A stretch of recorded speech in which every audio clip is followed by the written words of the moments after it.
You can't just wake up and run fast. You got to train for every aspect of your race. Coming out the blocks, the drive phase. And even if you don't get a great start, you can hope for. You are now watching Photo Finish with Kendall Lee. Hey, it's Kendall Lee, the Gulf Coast baller, the Panhandle Pro from Pensacola, Florida, and I'm back with another episode of Photo Finish, man. Y'all see who I got with me. This is my partner, but this is also an Olympic and track and field legend. I don't never want to, cause it's my dog, I don't never want to diminish the accolades, man. Gold medalist, world champion, Indo world champion, world record holder, all that, man. The one and only Justin Gatlin. What's going on? I appreciate it, man. You know what? When I go to events, I just say I did it all and then some. That's what I say. Man, hey, you blessed to be able to say that. A lot of people can't say that. That's facts. That's facts for sure. Man, I just wanted to chop it up, man. The Olympics has happened. It's passed. Some people still running, so I just wanted to, get a little recap on a few things, man. What was like your standout from the Olympics, just in general? My Just one thing that stood standout. out. I mean, to be honest, bro, my standout had to be Noah Lyles winning the 100 meters. That was my standout. I mean, the way he won it is the fact that so many people were like, Keisha ain't gonna win. You know what I Yeah, mean? And I was one of those people too. I was like, I was like, this is Key Shane's to lose. You know what I mean? But I understand when you get to a certain aspect or a certain point of your race, then it becomes a foot race. yeah, And when I said it on my podcast, I was like, look, I was like, if you allow Noah to be there at 70 meters, it's turning into a foot race. And that's exactly what happened. And that's why there was a victory in such a small margin, almost quicker than you could snap a finger that separated gold from silver.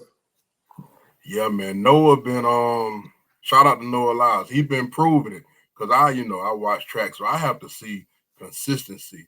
Cause it's such a inconsistent sport. Like you can run real fast one day and then run real normal the rest of the season. So I be wanting to see it. And Noah, he looked like he putting in the work too. He has been. You see, he ran the 60. Like he's doing the thing. Like he's really taking this serious. He ain't just like, I'm just picking up another event to do and hope I win. He looked like he actually putting in the work. He is, man. I mean, it's very hard to defeat. And what I mean by defeat means is lay someone down. Like Mhm. you are, constantly beating them, like he is that athlete that's going to learn all his competitors, know their weaknesses, know their strengths. He's going to be the well prepared athlete that's going to step to the line. So if he steps to the line, usually 9 times out of 9.910, like he's ready to run, he's ready to compete, and his character will not allow him to lose, or at least lose by a large margin. He's coming ready to run, and that's his psyche. It looked like it's gonna be real good for track and field, meaning competition. While him, Kishane, Taboko, Curly's still there, and other people that I'm not mentioning. Like the competition is stiff. It is, man. I mean, but that's the beauty of everything. When I was explaining my retirement, Usain's retirement, Asafa's retirement, Tyson's retirement, is the fact of now we have created a void. There's not a head honcho. Now it's like Right. a shootout at the OK Corral now. Mm-hmm. Everybody's gunning for that top spot. So now you got guys who dropping good times. You got guys who come out of the woodworks dropping good times. Everyone's jockeying for that position. So you sometimes in user races, if you look at the diamond leagues, there's not that much consistency when it comes to the victories at 100 meters. Everyone is not a guy who's standing out saying, I'm winning all these hundreds. Yeah, and that's good. And I also, you've heard me say it before, between you and both, like track, we were spoiled with you all, especially with the fast times for the people, for the non-casual track fan that look at the times and think, oh, the times are slower and this and that, bruh.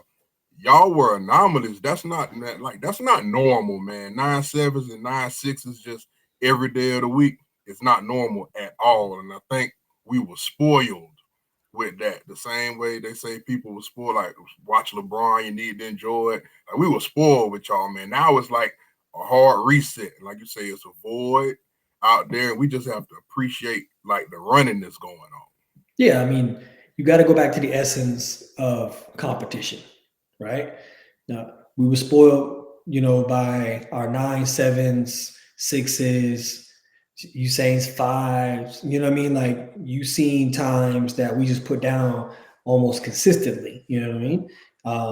Now you don't see these guys consistently put those same times down, but what they bring to the table is the element of competition, right? They're so close together when it comes to times and saying putting out great performances.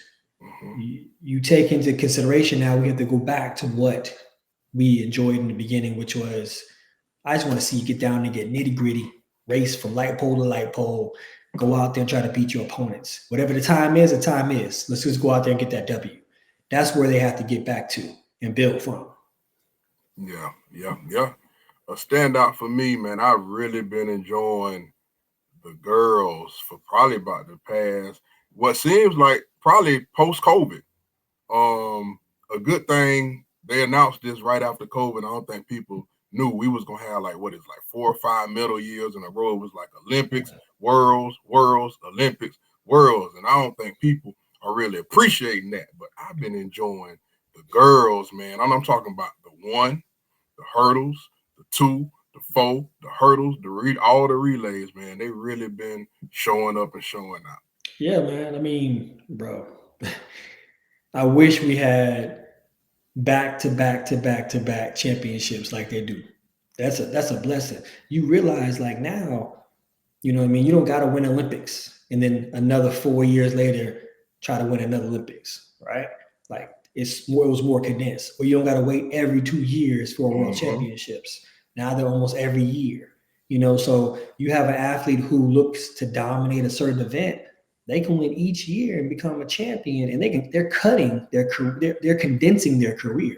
So which it would take them 8, 9 years or 10 years to like kind of accumulate those accolades. Now they can do it within 5, 6 years. Yeah. And then still have enough years left over. But I mean, the gift and the curse in this situation, the fact of there's no down years. And down years are really critical because now it gives you an opportunity to rest your body, go out and just run for fun, grab a little money like that. Now these athletes have to figure out to create their own down years or own down time and say, okay, this is my time to rest, because each year is going to be boom, boom, boom, boom, boom, boom. So it's a good thing. It may be a bad thing, but right now from an entertainment side, bro, I think we looking at a really good thing.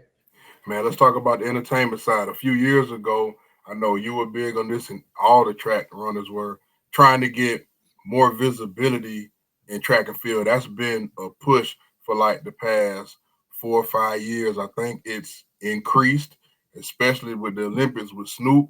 Like that was dope. And I want to bring that to. I watched Zurich last week, and shout out to Carrie. I seen she won the 100, and then shout out to Julian Alfred that won the 100 in the Olympics.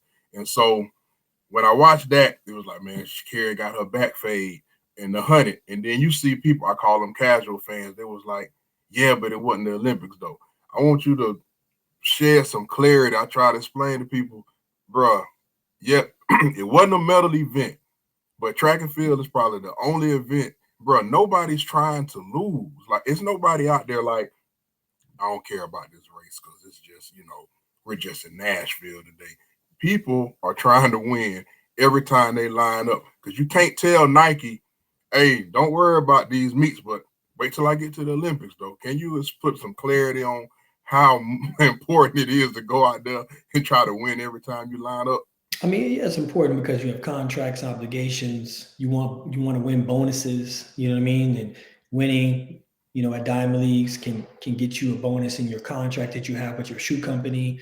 Winning at a Diamond League is going to get you the prize money from that Diamond League. You might hit a time bonus, so you get you more money. So there's always incentives. That's what track and field is built on. It's incentivized. The better you run, the faster you run, the more dominant you run or compete, the more successful you are. You look at Mondo Duplantis. He's breaking the world record by centimeters each time. And each time he breaks the world record, he's getting about a 6-figure check just because of that. You know what I'm saying? Just because each centimeter.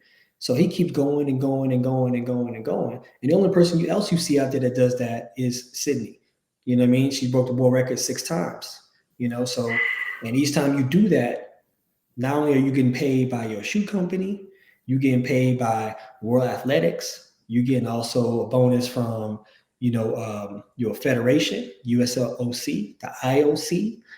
All these people are going to pay you and give you bonuses. So you walk away with a fat check because of your performances. So it incentivizes athletes to go out there and run. But the bad part is the wear and tear on your body. Right. You got to you got to compete at a high level, you know what I'm saying, for 9 or 10 seconds. And when doing that, the audience don't realize all the things that come into play with that, which is like lack of sleep, jet lag, being in a whole different time zone, nutrition. You may be used to eating a certain type of way.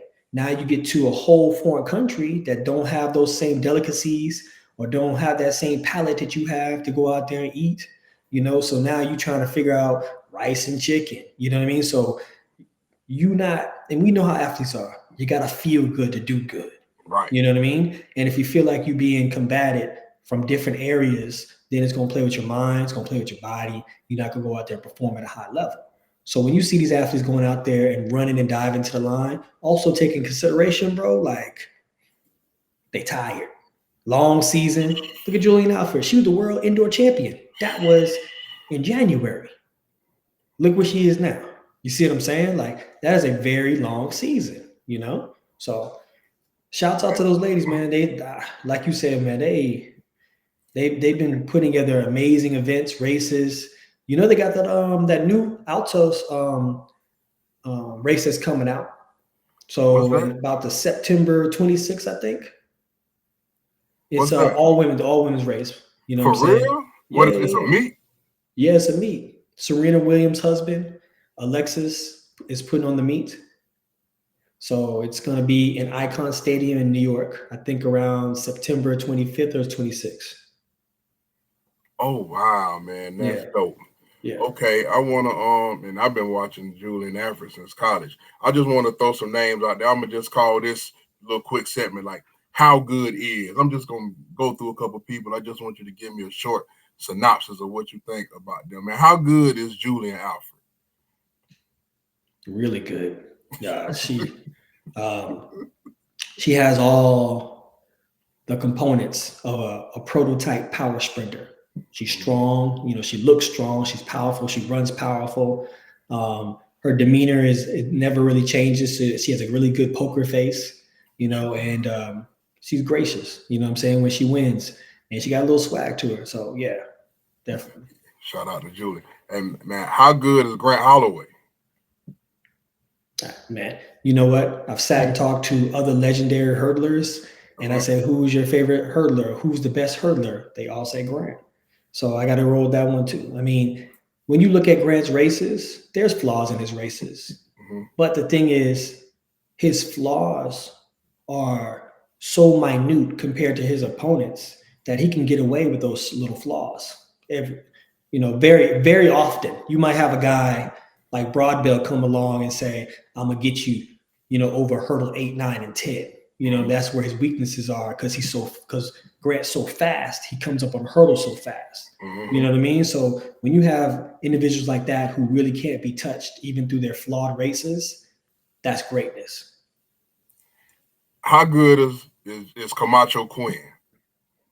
Camacho Quinn, a dog, boy. She's physically good and she's mentally good too. I've seen her in practice, boy. Listen to her talk and everything like that. And I know she wanted to get back. She felt like this was her year to get her Olympic gold again. And obviously didn't turn out that way, but obviously you see what she's doing in post-Olympic season, which is she going out there still dropping 12 threes, around the world. So she good, bro. She good. Man, and this was a heartbreaking watch. I know I text you when this happened, but I know she's still that deal. How good is Athing Mu? Athing Mu is really good. When you look at what Athing can do, she's done amazing things up to this point. Her event is growing. You got Katie Hodges, you got Mary Moore. Like they're taking the 800, 15, all those races that are right there, and they're taking it to a whole nother level, right? And this is probably good for a thing to have a time to kind of rest, collect herself. She just got engaged, kind of like get her life away from track together, and then find a whole new fire to come back and train for. You know what I mean? Have a whole new passion to go out there and train for. So I think it's good for her. I think we're going to see a nice bounce back for her in 2025. Okay, this kind of like a combo one. How good are the Quincy's? Hall and Wilson. Well, first of all, Quincy Wilson could beat me in a 400. Quincy Wilson can probably beat a lot of people in a 400. A lot of people in a 400 at the age of 16, man. I commend him, bro. I can remember when we was in high school, bro. Like when we was 16, man, we weren't even thinking about going to the Olympics or running on that stage at level. It takes a lot of maturity, you know what I'm saying, to be able to compete at that level and then stepping out there. But it also showed me, even when he split, you know, a surprising 47, you know, it may have been a little injury, may have been a little, you know, anxiety. But the fact is, he went out there, he competed at that level. He did it. He got through it. I guarantee you next time around, you're going to see a bigger and better Quincy, you know? So the future is very bright for him, for sure. I hope they don't run him into the ground. I hope they allow him to still be dominant within his era. You know what I'm saying? Because that's really important, right? And then be able to kind of jump out there like he did this season into a couple of professional races or high profile races and see what you do, you know? Quincy Hall, dog, boy. Boy, I never seen nobody run like that in my life, dog. I counted him out. I ain't gonna lie, bro. I counted him out at the 100, the 170 mark, 175. I'm like, man, my boy Quincy, he looked hurt. Boy, he was like, he about to start running backwards, dog. I was like, nah, bro. And then all of a sudden, he just turned on them jets. It looked like by that last 50, 40 meters, he just kind of just stretched and just kind of ran for it, dog. Like, I had never seen nobody do that, dog. That was all heart. He wanted it. He just wanted it more than anybody else in that race. And no one else in that race was slouches. You got to remember, all the way down to 6th place, you looking at 43s. So 44, man, that was nuts. Yes, you feel me? No one ever thought that 4th place. But the time they ran for 4th place, that would have got you on the podium any other Olympics. You know what I mean? That was a very, very fast race. So him doing that in that race, you know, we call that in the track world negative splitting. That means you run your second half while you're under fatigue faster than you ran your first half when you was fresh. So that means that you're even stronger, you know what I'm saying, well-rounded. You're even stronger. So for him to do something like that and the way he did it, bro, this dude gonna be a problem. He's gonna be a real problem. All right, last one. How good is Shelly Ann Fraser-Price? Man, Shelly Ann the Queen, bro. You know what I mean? She epitomized getting it out the mud. First time you see Shelly Ann was 2008. You know what I'm saying? Little girl out there running with a big smile, wins the 100, and then from there she just started to have confidence, started to dominate, and she just built a whole legacy on top of that, man. You know what I mean? So that's greatness right there. That's a GOAT. Yeah, man. I call her the female 100-meter GOAT. I really hate we didn't get to see her final Olympic race in the Olympics. I hate we was deprived of that, man. But they say she's medaled every year since 2008, or been, you know, in every medal race outside of having a baby, Mommy Rocket. She's been there. So shout out to Shelly Ann Fraser. Shout out to her for sure. And I'm not taking anything away from her, bro, for sure. She's done everything she can do in our sport. You know what I'm saying? Other than break a world record in the 100 meters, she did everything you can do, man. So definitely 100% shout out to her. And, you know, by the time she does truly retire, because she just said that was her last Olympics. She didn't say it was her last race. So we may see her next year. You know what I'm saying?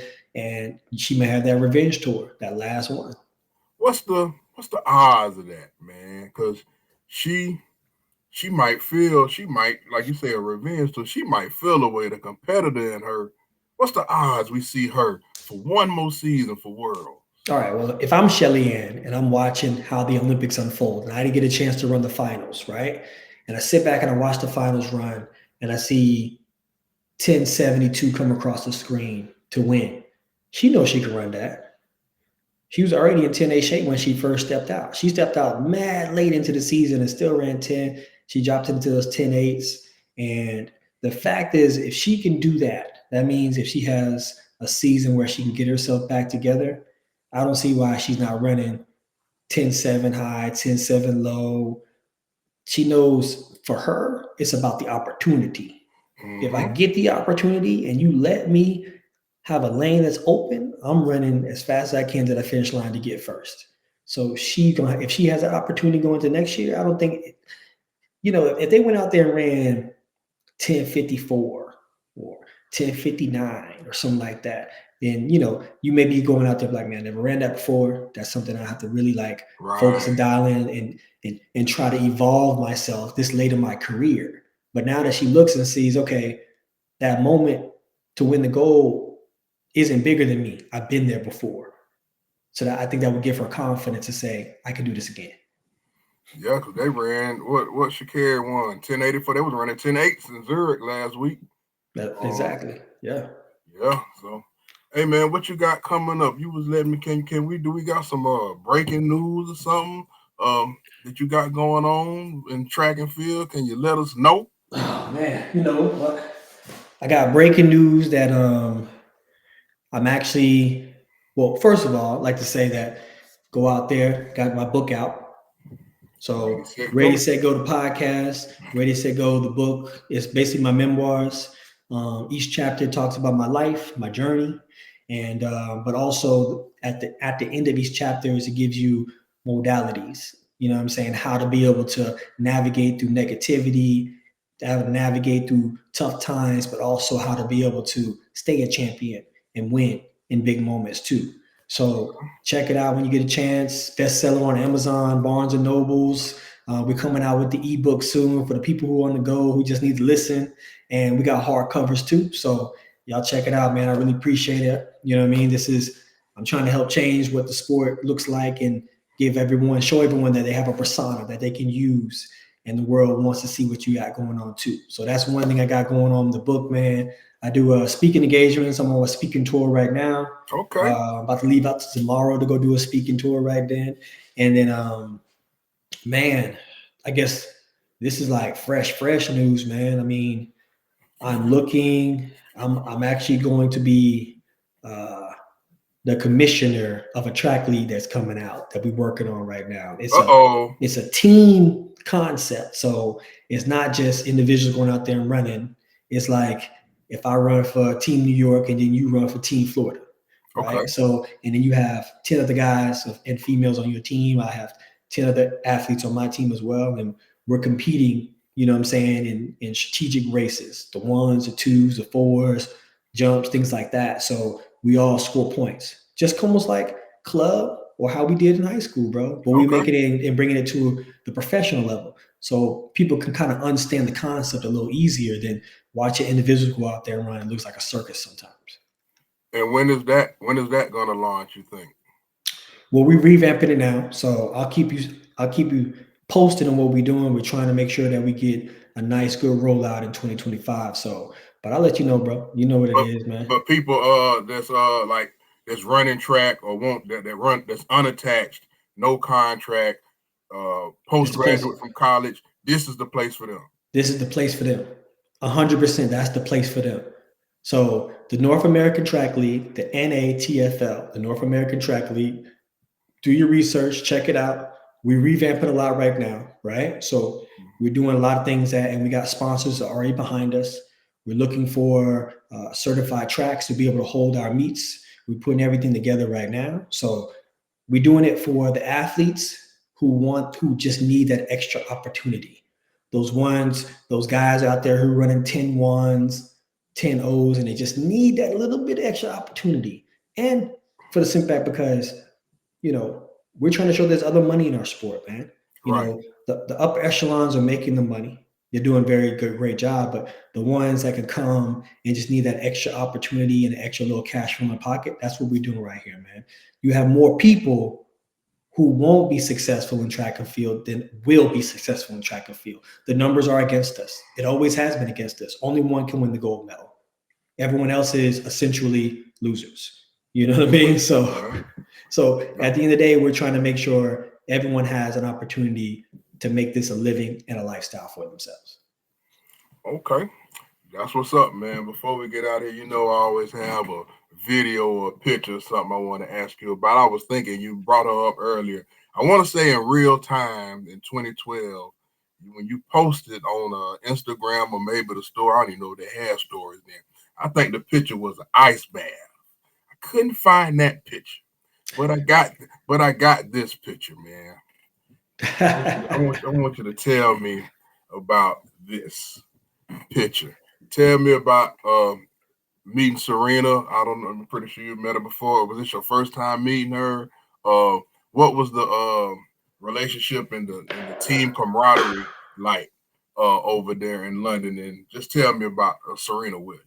So that was 2012. I actually met Serena in 2006, I believe, at the ESPYs. Okay. So at the after party, hanging out, having a good time, socializing. And then, made our way to 2012. We ran into each other like, hey, what's going on? What you got going? Serena's mad cool, bro. Like really cool. Like all she really cared about the Olympics. And you would think like someone at her level is a diva or like, I need to be here or there, or no, I can't walk amongst people. They're going to like crowd me and everything. She cared nothing about that. As soon as people came around her, the first thing she asked is, you got some pins? You got some pins? You know what I mean? So all she really cared about in that picture was, let's go pin hunting. You know what I mean? So we went through the whole Olympic Village. We had a whole day to ourselves. We went to the whole Olympic Village. And then we got on the bus and went to different venues and just looked for pins, bro. Just exotic pins, unique pins, because that's a thing that a lot of Olympians want to do. They want to collect different country pins and put on their badge. Okay, that's dope. And right quick, my brother sent me this clip. It comes up every now and then. When you ran the 945 with the big industrial fan behind you, what would do you know the official win? What the win was? The big Everglades fan boat. Yeah. I actually don't know what the wind reading was. I don't know. I have to go back and look and see. They don't show it in the video. They didn't show the wind reading. I don't know. I'd have to go look again. It's so many different. This wasn't like the official, not the official, but the original clip. It was like a repost. You know how stuff go re-viral every now and then. It like went viral like on Twitter. I don't even know if you've seen it. Like it went viral again on Twitter like last week. So yeah, I hear it goes viral often. So they were like, the time Justin Gatlin broke Usain Bolt record with this warehouse fan. So the crazy thing is I had to do it twice. Really? So the first attempt I ran, which is crazy, I ran 9:58 on the head, which is the world record, right? I ran 9:58 on the head. This was like 2010. So he just broke the record in like 2009, right? The year before. And I was in Japan. It was a Japan race. It wasn't even a race. It was a Japan TV show. Yeah. And it was funny because when I crossed the line, I ran 9:58. I looked at myself like, ooh, all right, we did it. All right, good. Congratulations, dog. We out of here. And then they came up to me and was like, excuse me, because they're so kind. Excuse me. Can you just need to do it one more time? See, the premise of it is to break the record, not match the record. So I was like, all right, let me rest up for a second. Got back in the blocks, and that's when I ran the 9:04. So, I have an old coach that says, if you take away the elements, your body still did it. So it's a thing that you got to find within yourself to really make it happen without obviously a hurricane style wind behind you. But the fact is, if your body can do it and not break down and not get injured while doing it, your body can really do it, Right. You think you can still run sub 10? Yeah, man, give me a couple months. I'll get back at it. Okay, I was gonna say how long it take. See, I believe you still can, but I know the mental part. Man, one more time, man. Let everybody know. Tell them about the podcast, where to find it, the book one more time. To let everybody know what you got going on. Hey, man, just keeping it easy for y'all. You know, this Justin Gatlin here, man, Olympic gold medalist. You know, I did it all and a little bit more. Catch me on Thursdays. We have new episodes of Ready, Set, Go on my podcast. You can find them on all platforms. There it is. You can find it on Apple, Spotify, and also on YouTube. We interact with our fans, you know what I'm saying? So come on out there, hit the message boards, tell me how you feel, what you think, and what questions you're looking for. And we chop it up with y'all, man. And again, I try to keep it easy for y'all. Check out the Ready, Set, Go book that's out now, Grind to Glory. It is on Amazon, Barnes & Nobles. It is the best seller out there right now. And grab your book, hard copy. And we also got the Audible that's coming out too, man. And I appreciate the love and the support, bro. Appreciate it, man. Yeah, I'm gonna go grab that book tomorrow and start reading it. If y'all can see, this is my wall. I'm in my studio with my finger. That's the Justin Gatlin area right there. You see the Wheaties box. Wheaties box, yeah. You see the Tennessee Volunteer magazine. There's some Florida relay pictures up there and some Olympic hats and all that good stuff. You gotta come down and see me, dog, when you're in Houston, dog. What's up? Oh man, shoot, man. You ain't got to tease me with a good time. I got cousins out there too. I'm coming. Come on, too, dog. I'm a slide, man. Come on, man. We just got the pool finished in the back, so come hang out with your boy, man. You are now watching Photo Finish with Kendall Lee.